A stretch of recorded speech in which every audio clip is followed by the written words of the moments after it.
Bueno, la siguiente ponencia corre a cargo de Irene de la Rosa Díaz, voy a hacer una breve reseña de su currículum.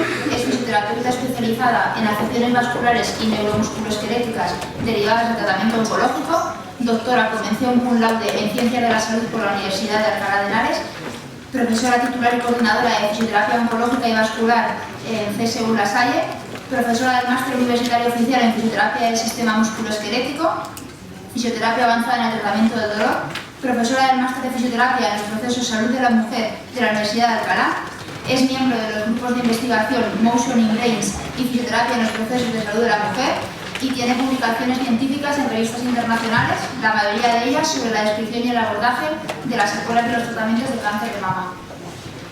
Es coautora de varios libros, entre ellos de Fisioterapia del Suelo Pélvico, Manual para la Prevención y el Tratamiento en la Mujer, en el Hombre y en la Infancia. Y el título de su ponencia es Dolor persistente tras los tratamientos de cáncer de mama.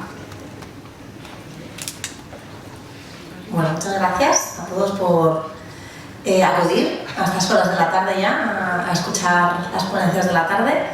Y bueno, en primer lugar también quería agradecer al Colegio de Fisioterapeutas de Castilla-La Mancha por haberme invitado. Y bueno, pues no me quiero extender en exceso, ya me ha presentado fenomenal la compañera, así que bueno, espero no repetirme en exceso con algunos términos sobre dolor que creo que han quedado seguramente muy claros esta mañana, no he podido asistir y disculpadme si alguna cosa repito. Y bueno, pues vengo a hablar de un tipo de población que cada vez es más prevalente. Afortunadamente, porque sobreviven al cáncer, es posible que la fisioterapia oncológica haga algo por estos pacientes, ¿no? Gracias a que la supervivencia está aumentando en los últimos años. Y lo primero que quería comentaros es precisamente por qué es importante que el fisioterapeuta hoy en día sepa de oncología, ¿no? Porque en el fondo es un tipo de población en el que al que no hemos tenido acceso hasta hace pues, 15, 10 años, y eso ha sido debido a que pues, no había ni tantos casos de cáncer ni por desgracia sobrevivían tantos pacientes. Hoy en día el cáncer pues ya sabéis que va incrementándose como si fuese una epidemia, sobre todo en el mundo desarrollado. Y bueno, sin extenderme mucho en la etiología del cáncer, deciros que el 30-50% de los cánceres se pueden evitar, el componente genético y el bad luck del resto de cánceres está ahí, por supuesto, no podemos decir que todo el mundo lo pueda evitar, pero un porcentaje muy alto de pacientes lo podrían evitar. Ahí nos cuenta la Asociación Oncológica de la Asociación Española de Oncología Médica, nos cuenta los factores de riesgo que están en nuestra mano evitar, ¿no? Y bueno, aquí os los pongo. El tabaquismo es en primer lugar el factor adquirido que podríamos modificar, que es completamente modificable por el ser humano. Las infecciones, algunas se pueden modificar, como por ejemplo el virus del papiloma humano.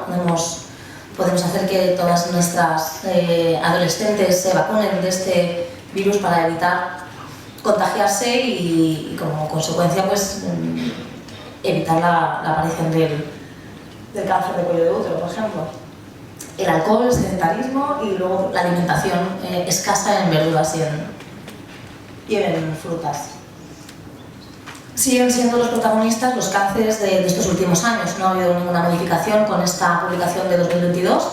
En mujer sigue siendo mama el protagonista, en hombre sigue siendo la próstata, el cáncer de próstata, y el colorectal y el de pulmón son los siguientes responsables del cáncer en nuestro país. Realmente a lo que vengo a hablar es sobre la secuela más prevalente hoy en día y la secuela más invalidante para los pacientes oncológicos. Han sobrevivido al cáncer y ahora qué, ¿no? Ahora tengo una calidad de vida nefasta, casi mejor que me hubiera muerto, porque esto lo he oído de muchos pacientes, y para vivir así, pues la verdad es que prefiero pues, no vivir. Y esto no puede ser, porque realmente el dolor mantenido en el tiempo, el dolor nociplástico, neuroplástico o mediado por mecanismos centrales, como lo hayan determinado mis compañeros, será lo correcto seguramente, pero se puede llamar de todas estas maneras y esto tiene solución, aunque es una solución muy compleja y que está en nuestra mano evitarla, sobre todo si hacemos un abordaje preventivo en el paciente oncológico desde el minuto 1 en el que el paciente es diagnosticado de cáncer. Hace unos años tratábamos al paciente oncológico una vez había terminado los procesos oncológicos, el proceso terapéutico oncológico, pero bueno, ya se ha demostrado que efectivamente si hacemos una intervención de fisioterapia desde el momento en el que empieza a recibir la administración de quimioterapia al paciente, hacemos hasta mejorar la supervivencia del paciente porque la quimioterapia mejora su eficacia y encima disminuimos los efectos neurotóxicos y miotóxicos que tiene este tratamiento, con lo cual ya estamos evitando la persistencia del dolor. El paciente va a tener dolor y es fisiológico durante el proceso oncológico. Lo que no es fisiológico es que eso persista durante años, incluso durante toda su vida. Pacientes que han tenido un cáncer hace 20 años y que a día de hoy tengan todavía sintomatología. Eso es lo que hace que nos hayamos planteado, ¿no?, la comunidad científica, el qué está pasando en nuestros pacientes y que haya habido tanta investigación al respecto en estos últimos años. Aunque queda mucho todavía por saber. Tenemos todavía, a nivel del mecanismo patológico que subyace a este dolor persistente, tenemos mucho todavía que conocer desde el punto de vista de biomarcadores y de muchos componentes perpetuantes del dolor que muchos se conocen, pero todavía otros no. Para empezar, la relevancia de esta entidad clínica, porque ya es una entidad clínica en sí misma, el dolor inducido por cáncer, entendiendo como el dolor inducido por cáncer, el dolor durante cualquier proceso oncológico, cualquier momento del proceso oncológico por el que esté pasando el paciente y por supuesto, incluido el dolor persistente tras los tratamientos del cáncer, ¿no? De momento estoy hablando del cáncer en general, cualquier paciente que haya sufrido un cáncer. La International Classification of Diseases ya la tiene considerada, como decía, como una entidad clínica en sí misma. Ahí tenéis el código que se le ha otorgado para quien lo quiera consultar, el MG 30.1. Y bueno, pues las noticias no son muy positivas en cuanto a la prevalencia del dolor que pueden sufrir los pacientes oncológicos. Casi todo el mundo va a sufrir dolor durante su proceso oncológico, ya decía, y esto hay que normalizarlo. Es fisiológico y por eso no hay que, como bien decía Encarna, pues, no tener miedo a ese dolor, porque es algo que tengo que sentir obligatoriamente. Estoy recibiendo un tratamiento que es tóxico para las células sanas, con lo cual forma parte del proceso, igual que se me va a caer el pelo si es que tengo una quimio que afecta a células epiteliales y que va a haber una serie de efectos secundarios que los tengo que normalizar y los tengo que interiorizar desde antes de que aparezcan, para que realmente el paciente pues no lo viva con tantísima amenaza. Esa sensación de amenaza, como ya se habrá comentado durante la mañana, es devastadora para que se produzcan estos cambios nociplásticos.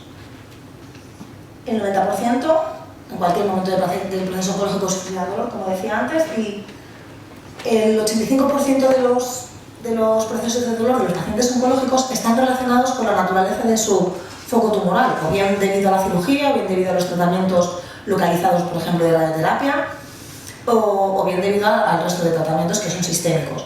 Con lo cual, esto hace ya pensar que si hacemos desde periferia un buen abordaje modulador, desde el momento en el que el paciente está empezando a ser tratado, pues podemos evitar la aparición de los cambios nociplásticos si además lo acompañamos de una buena educación en neurociencia del dolor, que luego hablaremos de ello. En relación con la prevalencia del dolor en los pacientes oncológicos, pues yo os decía que podía doler en cualquier proceso del tratamiento oncológico y después. La prevalencia varía en función de esto, ¿no? Vemos que la prevalencia mayor es durante el tratamiento, por eso esto hay que manejarlo desde ese momento para evitar esa sensación de amenaza que sea excesiva, porque algo de amenaza es normal sentir y eso también hay que hacérselo entender, pero es donde más frecuentemente vamos a encontrar que el paciente va a tener dolor y es algo fisiológico. Tenemos que manejarlo desde ahí, desde ese momento en el que ya está el paciente recibiendo el tratamiento que le está provocando el dolor, ya sea la cirugía o ya sea cualquiera de los tratamientos. Tras el tratamiento, una vez ha terminado el tratamiento, normalmente el tratamiento de quimioterapia y de radioterapia, cuando finaliza, pues este paciente sigue teniendo dolor debido a toda esa toxicidad celular que genera el tratamiento. Y tenemos un casi 40% de pacientes en el que persiste el dolor. Ya no existe daño en el tejido, como decíamos, como ha dicho antes la ponente anterior, interna, ya no existe daño en el tejido, lo hubo, pero se ha reparado, se ha solucionado y sin embargo el dolor persiste debido a esos cambios nociplásticos que ha sufrido ese paciente, evidentemente por un input somatosensorial que ha recibido con muchísima intensidad y con muchísima persistencia, pero además hay otros componentes mucho más centrales que han tenido que entrar en juego, porque ese input, como digo, somatosensorial, lo han recibido todos, es normal, eso es lo fisiológico, ¿vale? ¿Por qué en unos perpetúa y en otros no? Pues porque efectivamente hay otros componentes que están influyendo para que esto ocurra, no únicamente el daño del tejido, el daño que sufre el tejido, entendiendo el tejido como algo completamente global, porque el tratamiento de quimioterapia es sistémico y el tratamiento de hormonoterapia también. La inmunoterapia hasta el día de hoy no ha demostrado tener repercusiones en el dolor, sino más relacionadas con la cardiotoxicidad. Genera más efectos cardiotóxicos, una cardiopatía tipo 2 asociada pues, a la cardiotoxicidad de los miocardiocitos. Pero en relación con el dolor, de momento no hay nada descrito, al menos en cáncer de mama. ¿Por qué puede tener dolor persistente un paciente que ha recibido un tratamiento oncológico? Bueno, pues lo que nos dice la evidencia científica a este respecto es que suele ir asociado a este clúster de síntomas, como dicen los ingleses, ¿no? Es un conjunto de síntomas que muy frecuentemente va unido, va en conjunto. Estos pacientes sufren dolor, sufren fatiga, insomnio y depresión. Son 4 síntomas que suelen ir de la mano, no siempre va a ser así. Luego, cuando tengamos a nuestro paciente en consulta, tenemos que tener en cuenta que nuestro paciente no sabemos qué paciente es de la campana de Gauss, el 25% de los que tienen más suerte, si la media de pacientes, que es de lo que habla la evidencia científica, es el 50% de pacientes, la estadística, la media de la población, o si tienen la mala suerte de ser de la otra parte de la campana de Gauss, de ese 25% que son resistentes a tratamientos o que tienen peores efectos adversos o lo que sea, ¿no? Con lo cual, vamos a hablar de una manera general y de estadística media de la población oncológica, porque no podemos hablar de otra cosa. Cuando tengamos a nuestro paciente delante, tendremos que individualizar completamente los mecanismos patológicos que en esa persona parecen estar influyendo y qué factores contribuyentes están perpetuando ese dolor, ¿vale? Porque luego tendremos que hacer nuestro algoritmo diagnóstico específico con cada paciente. La evidencia científica no es una receta que aplicar, eso simplemente nos da un bagaje de conocimiento para saber cómo luego orientar el tratamiento, primero el diagnóstico y luego el tratamiento individualizado de mi paciente en concreto, ¿no? Y analizar cada caso luego de manera muy pormenorizada. Como siempre, 2 más 2 no son 4 y esto va a seguir siendo así toda la vida y cada vez habrá más posibilidades y será todavía más complejo y bueno, eso es lo bonito que tiene nuestra profesión, ¿no? Estamos en constante adaptación y aprendizaje porque la neurociencia nos va aportando información año a año prácticamente. ¿A qué es debido este conjunto de síntomas? Sin detenerme mucho en biomarcadores y en toda la parte de bioquímica relacionada con la neurofisiología del dolor, pues deciros que sí que se ha visto esa relación asociada al comportamiento de enfermedad inducido por citoquinas proinflamatorias, que libras de esta manera el uso central.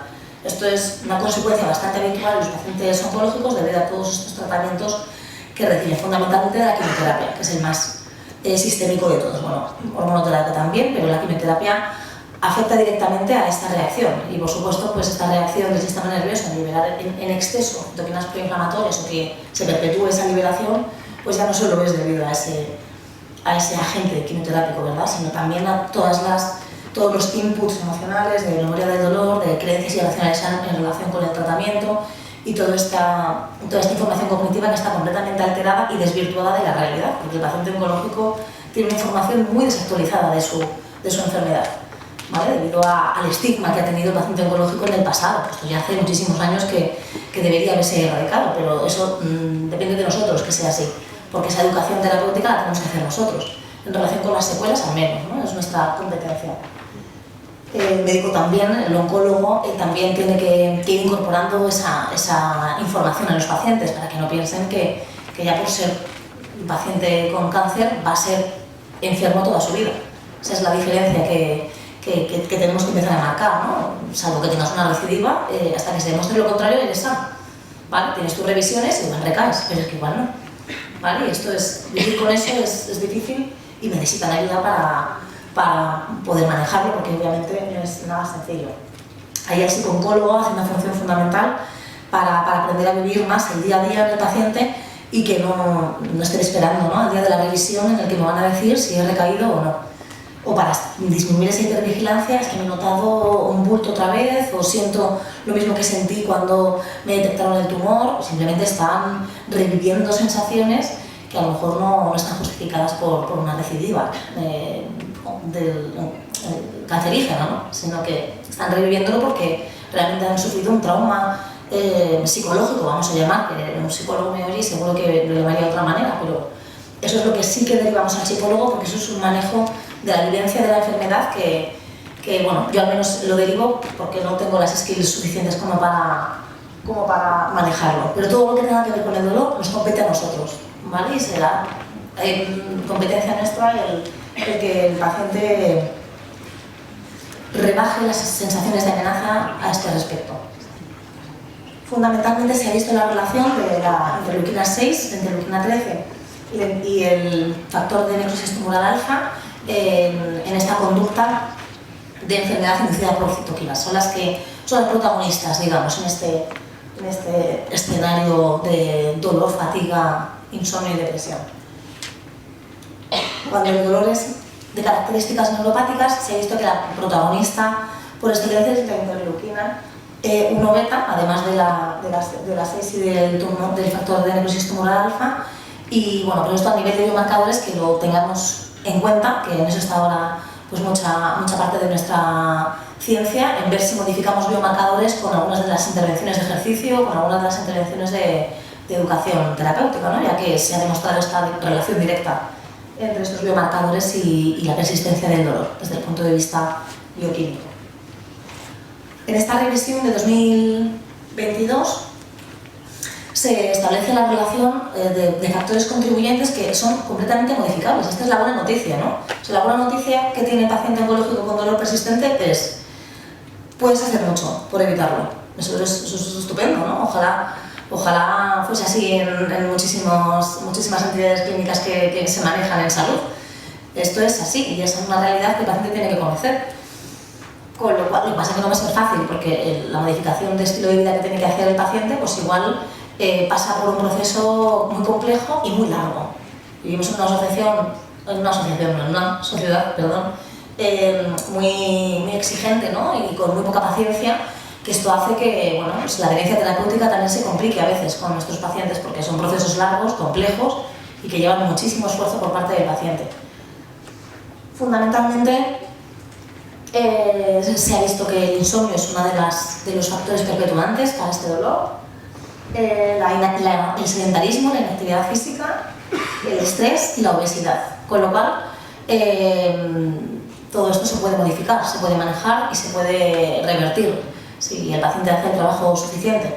Esta revisión nos dice la evidencia sobre la efectividad de algunas de las técnicas para manejar estos factores contribuyentes, ¿no?, como puede ser para el insomnio la terapia cognitivo-conductual que utilizan los psicólogos para trabajarlo. El sedentarismo está sobre todo manejado con ejercicios de con programas de ejercicio terapéutico que luego os contaré. El estrés, pues también con técnicas de psicología, de manejo del estrés desde el punto de vista también cognitivo-conductual. Y la obesidad, no se sabe todavía la relación directa entre qué tipo de abordaje para mejorar la obesidad puede disminuir el dolor persistente en paciente oncológico, ¿vale? En esta evaluación concreta no sabemos si mejorar la obesidad a través de la dieta, a través del ejercicio, a través del estudio metabólico que puede ir asociado también al proceso hormonal que está pasando el paciente, si su cáncer es hormonodependiente. Eso todavía está en estudio, ¿vale? No os puedo decir cuál es la técnica por excelencia para mejorar ese factor contribuyente. Y luego estos otros, el tabaco, el alcohol y el tipo de dieta, pues todavía no hay evidencia suficiente como para saber cómo manejarlos. Se sabe que influyen, pero no se sabe cómo revertirlos, estos factores. Ahora vamos a hablar ya en concreto de la población de la que vengo a hablar, que es concretamente las mujeres de cáncer de mama. Al final lo he llamado dolor persistente en cáncer de mama. En algunas lo he cambiado y en esta no lo he cambiado.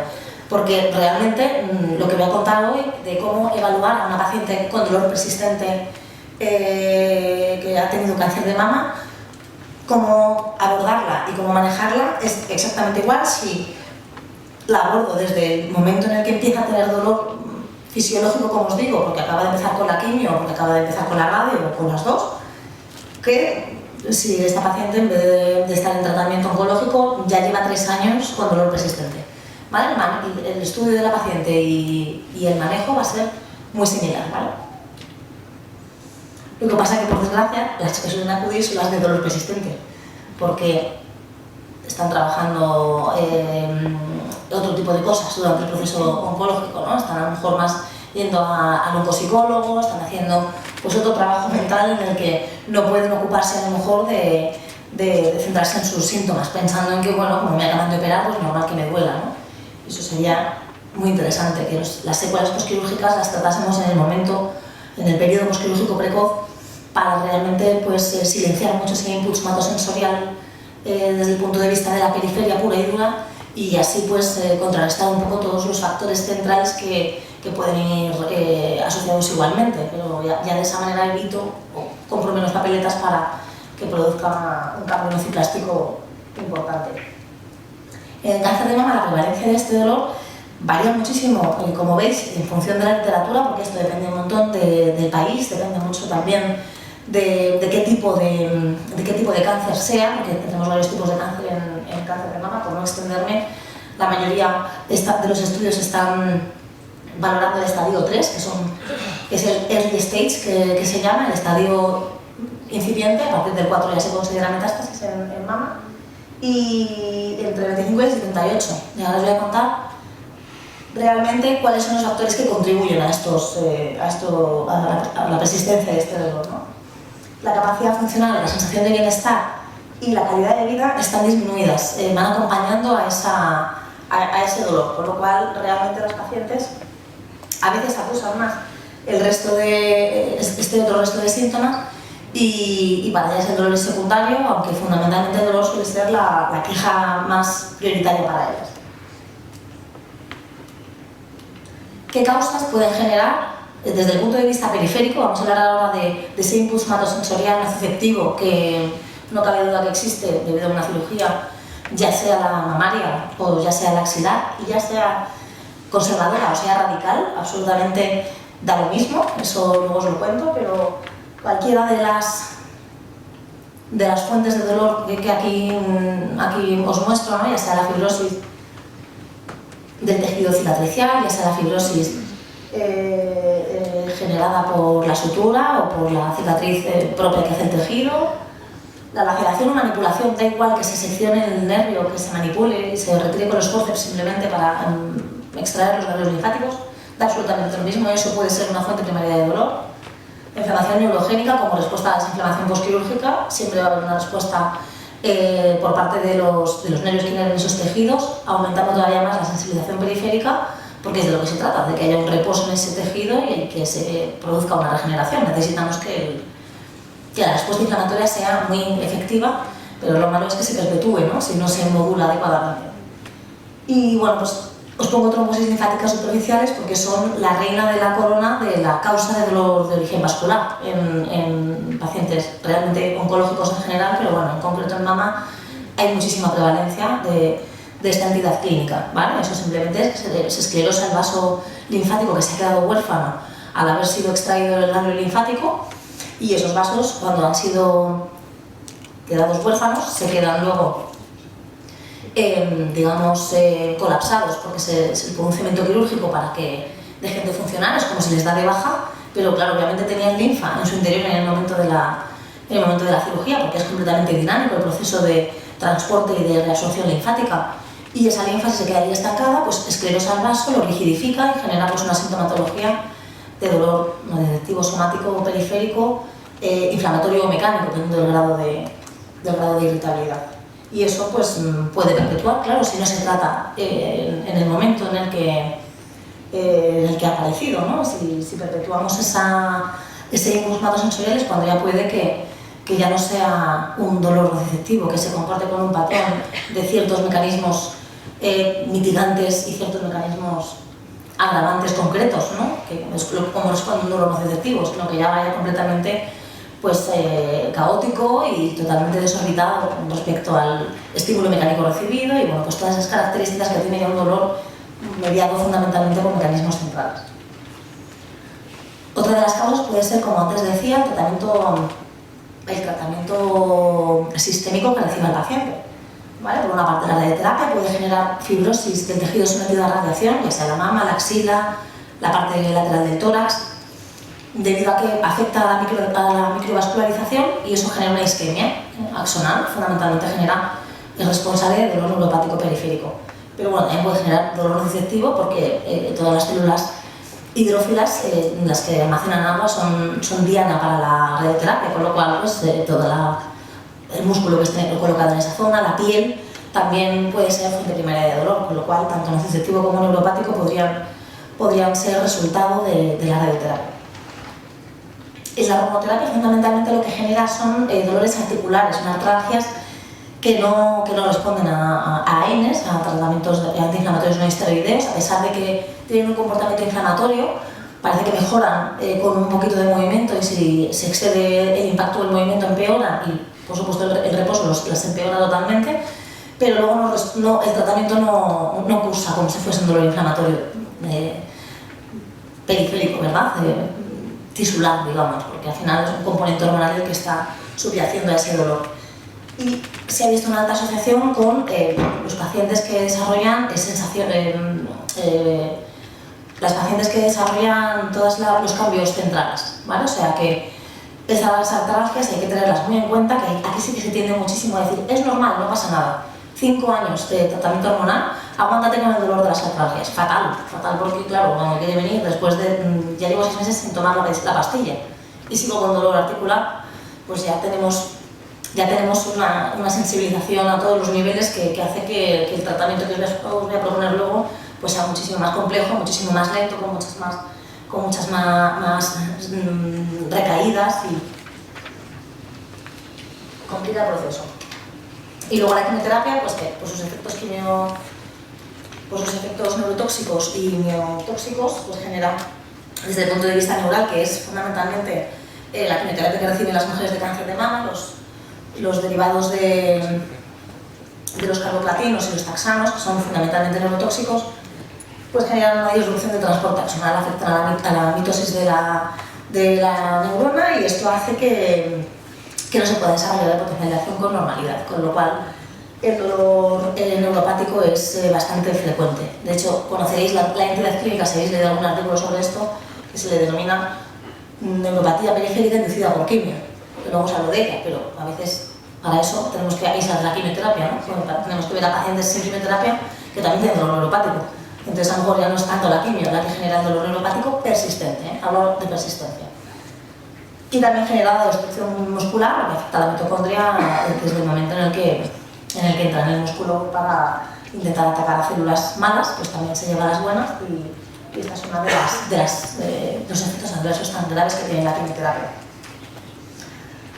Seguimos con los factores contribuyentes y bueno, pues cosas a lo mejor que os pueden chocar. Ser joven predispone a tener más dolor persistente. Se cree que es por la intensidad de los tratamientos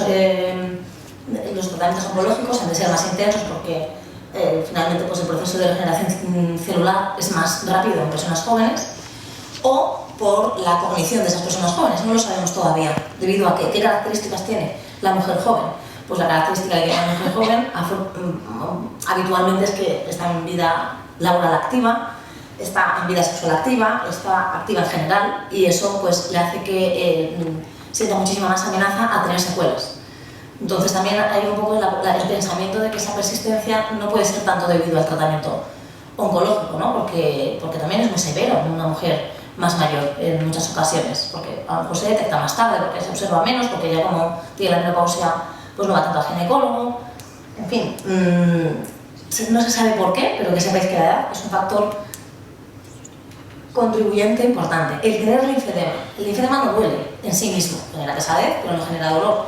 el estancamiento de la linfa en el espacio intersticial no duele en sí mismo. Insisto en que el miembro pesa y eso pues genera esa sensación de pesadez, pero no lo podemos definir como dolor, porque cuando una persona siente dolor y siente lo que se siente con el linfedema, esto no es lo mismo.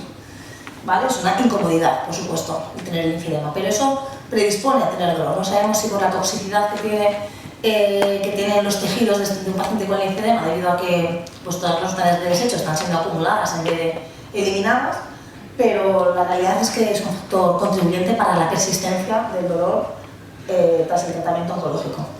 El índice de masa corporal, qué raro, ¿verdad? Siempre es factor de riesgo para todo.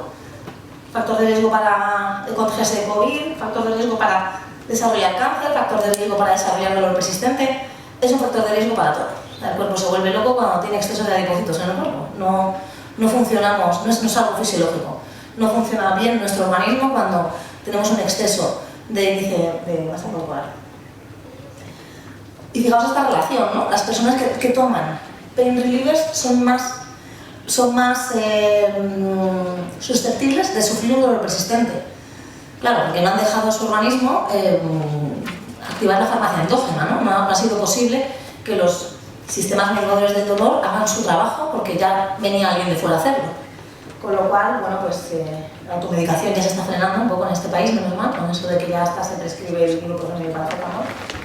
Y luego los factores psicológicos, que luego contaré cuáles son, pero fundamentalmente afectan al dolor de características neuropáticas.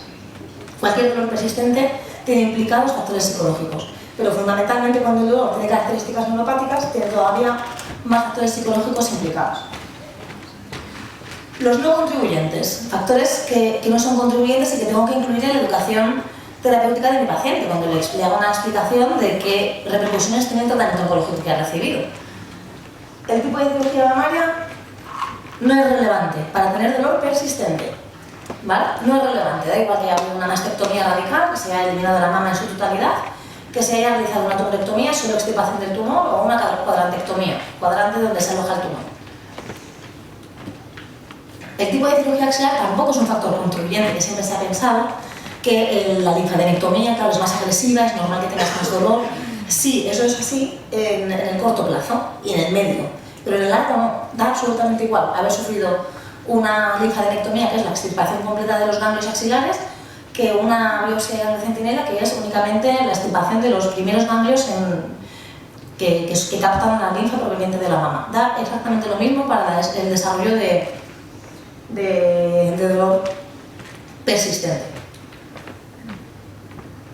Y luego la laceración, el corte del nervio intercostobraquial, que es el nervio que más sufre en la cirugía axilar, que discurren por la axila varios nervios axilares y este es el que fundamentalmente estorba, es el que más estorba de todos a la hora de hacer la extirpación de los ganglios.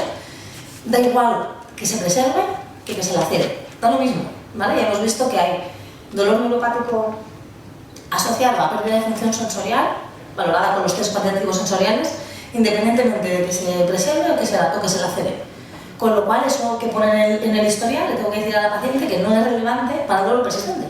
Que eso está bien saberlo, pero yo necesito saberlo además para saber manejar la información que le voy a dar en relación con sus secuelas. Necesito saber por qué proceso médico ha pasado, fundamental, y que ella también lo conozca y lo comprenda, pero que se quite las creencias irracionales que ella ha desarrollado en base a eso, o que alguien le ha contado. A veces es mala información, o no mala información, sino desactualizada. Y ahora vamos a ver qué características, ¿no?, tiene el dolor persistente en cáncer de mama más frecuentemente. Pues mira, en un estudio vimos que la disestesia, la sensación desagradable, era la sensación con la que era el descriptor de dolor con el que más frecuentemente detectaban o identificaban los pacientes su dolor, ¿no?, su sensación dolorosa. Y fundamentalmente, bueno, estas son las áreas que vimos donde se manifestaba el dolor persistente localizado, ¿vale?, en la zona afectada, en el cuadrante superior, que ya he dicho antes que es donde más frecuentemente se manifiesta el dolor persistente en cáncer de mama, pero también hay mucho dolor difuso, ¿vale? Lo que pasa es que es menos prevalente, pero por supuesto vais a tener mujeres de cáncer de mama con dolor en muchas regiones, no únicamente en el cuadrante superior. Y en este estudio pues vimos que el más prevalente era en la zona de la axila, de la cara medial del brazo, sin sobrepasar el codo, sin llegar al antebrazo. En otro estudio, 5 minutos, ostras. Bueno, pues nada, el dolor no digestivo, neuropático y nociplástico son los que se vieron en otro estudio de Leisen de hace poco, y este es el más frecuente, el mixto, el que está mediado por mecanismos centrales y mecanismos periféricos. ¿Vale? Vimos también en un estudio que publicamos hace poco que los factores psicosociales de comorbilidades asociadas a la sensibilización central se encuentran en pacientes con dolor nociplástico y con dolor neuropático. El catastrofismo también, no hay diferencia, y sin embargo las de dolor neuropático tienen más miedo al movimiento, más ansiedad y más depresión, con lo cual los factores psicosociales afectan mucho más. Bueno, el diagnóstico de una mujer de cáncer de mama lo tendríamos que completar siempre con el diagnóstico de dolor neuropático y con las características centrales. Tendríamos que hacer esas dos evaluaciones porque son los dolores más prevalentes, ¿vale? Tendríamos que seguir a las indicaciones del grupo NEUPSIC que nos dicen cómo hacer esa evaluación. En primer lugar, para que sea dolor neuropático tiene que haber una relación neuroanatómica con la zona afectada, por eso necesito ese historial médico, ¿vale? Para ver qué nervios les han afectado, para saber si se relaciona, ¿no? Neuroanatómicamente con su sintomatología y ver esa relación. Luego necesito los criterios clínicos, cómo ella categoriza su dolor. Puedo utilizar el cuestionario de M4, el SLANS, ¿vale? Uno que tenga exploración sensorial, otro que sea solo autoadministrado. Y bueno, los test cuantitativos sensoriales nos van a demostrar una alteración a nivel somatosensorial que acompaña a esa sintomatología. Ha de ser así para que diagnostiquemos el dolor neuropático.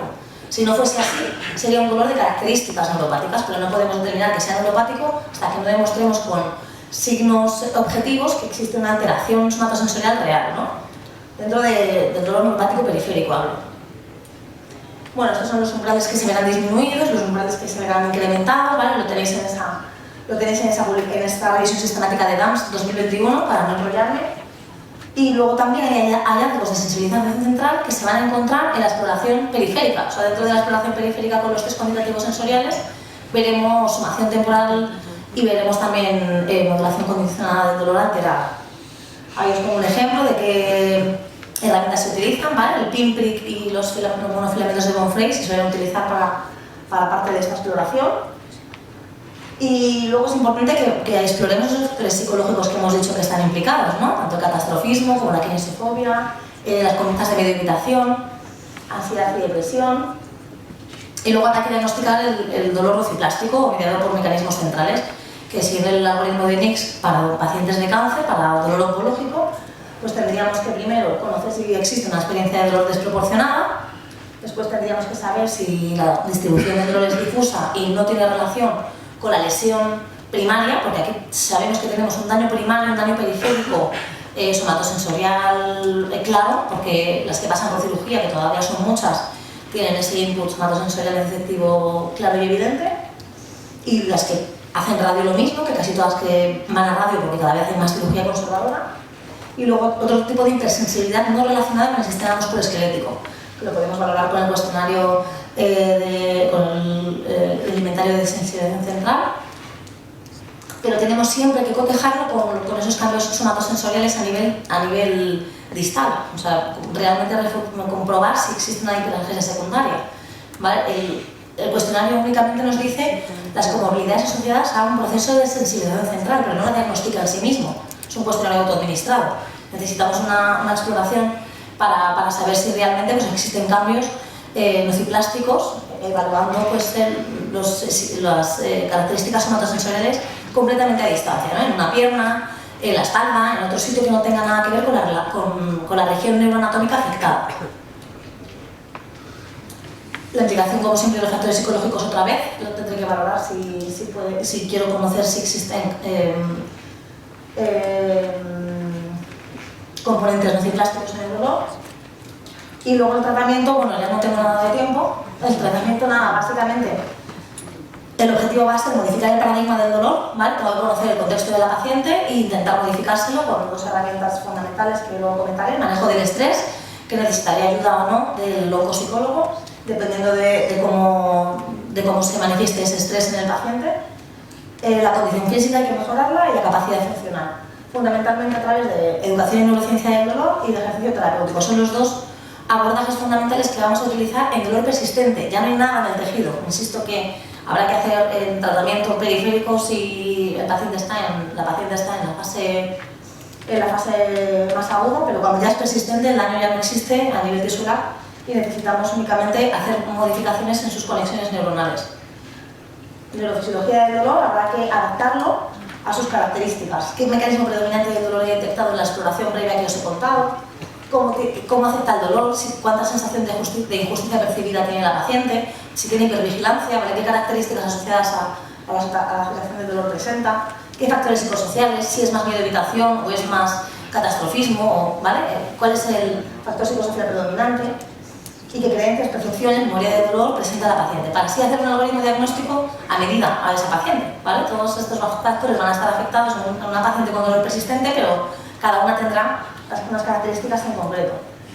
Básicamente, la educación y neurociencia del dolor se va a basar en estas tres fases, ¿vale? Pero en primer lugar, tendré que coger la información de esas percepciones del dolor y detectar qué factores sensibilizantes tiene la paciente, si le duele más cuando está nerviosa, si le duele más cuando está triste, si le duele más cuando hace este movimiento, o si le duele más cuando cambia el tiempo. O sea, cuáles son los factores sensibilizantes de cualquier tipo, emocional, externo y mecánico, digamos, desde el punto de vista somatosensorial, si existe algún factor que sensibilice su dolor. Y lo mismo para mitigarlo, si es que existe y ella lo puede decir, porque hay veces que sabemos que es completamente caótico y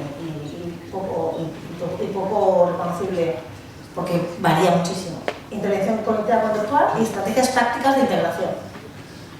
Básicamente, para saber qué información tiene sobre el dolor, os recomiendo este cuestionario, que es el RNPQ, que está validado al español, para sacar una información rápida de qué información tienes previa sobre el dolor. ¿Qué sabes sobre el dolor? ¿Qué opinas sobre por qué se tiene dolor, cómo se maneja el dolor, qué significa el dolor? Catastrofismo, todos los que hemos dicho antes, todos los factores psicosociales. Luego, para hacer esa intervención cognitivo-conductual, para que modifique sus pensamientos relacionados con el dolor y para que modifique su conducta, para que no tenga esas conductas de meditación o para que no haga reacciones de defensa excesivas o para lo que sea, en función de su algoritmo diagnóstico, pues usaremos recursos digitales gráficos que nos ayuden a hacer esas modificaciones. Imaginería motora, y en muchas ocasiones, que estas dos otras propuestas no están todavía validadas en cáncer de mama, cuando la imaginería motora es muy compleja, para la paciente genera muchísima fatiga, solo se fatiga de pensar el movimiento. Entonces, observación de acciones, disposición gradual a estímulos sensibilizantes son otras dos de las propuestas terapéuticas para intentar ir modulando, ir exponiendo muy gradualmente a aquello que le sensibiliza. Por supuesto, la exposición gradual real es la última, ¿vale? Primero que observe acciones, si la imaginería motora fatiga mucho y todo eso totalmente confeccionado a medida en función del algoritmo diagnóstico que he detectado en la exploración. Y las estrategias de integración a través de un diario de dolor y qué estrategias de afrontamiento ha puesto en marcha en cada situación, casos prácticos para ver que realmente lo entiende. Y con el ejercicio nada, simplemente deciros que todavía no hay una evidencia lo suficiente como para deciros qué estrategia de ejercicio es la mejor para mejorar el dolor persistente o mejorar el dolor en cáncer en general. ¿Vale? Sabemos que mejora, que hagas lo que hagas en relación con el ejercicio, va a haber una hipoalgesia, el ejercicio induce hipoalgesia per se, con lo cual no os preocupéis porque lo que tenéis que decir al paciente es que haga ejercicio. Lo que quieras, de momento no hay nada que sea la panacea, pero haz ejercicio porque eso te va a ir muy bien. Lo que sí que, bueno, son diferentes artículos que los tendréis en la presentación y que os los puedo pasar si queréis. Y simplemente ya decir que la propuesta terapéutica que sí quería ya explicar muy breve de Antonio Cuesta Vargas y su grupo de investigación de Málaga es que el programa de ejercicio que ellos proponen se ha visto que mejora conductas de meditación y mejora también la puntuación en el inventario de sensibilización central. ¿Esto qué quiere decir? Eso es lo que importa, como decía Encarna, ¿no? Lo que importa es la sensación de miedo y la sensación de amenaza que tiene el paciente por sufrir dolor. Y si eso mejora, esa es la calidad que le queremos dar al paciente, que al menos ya no le importe que le duela y eso hace que le duela menos. realidad, con lo cual esta intervención es la que de momento os puedo recomendar como píldora terapéutica a través del ejercicio para mejorar el dolor persistente en cáncer de mama. Muchas gracias.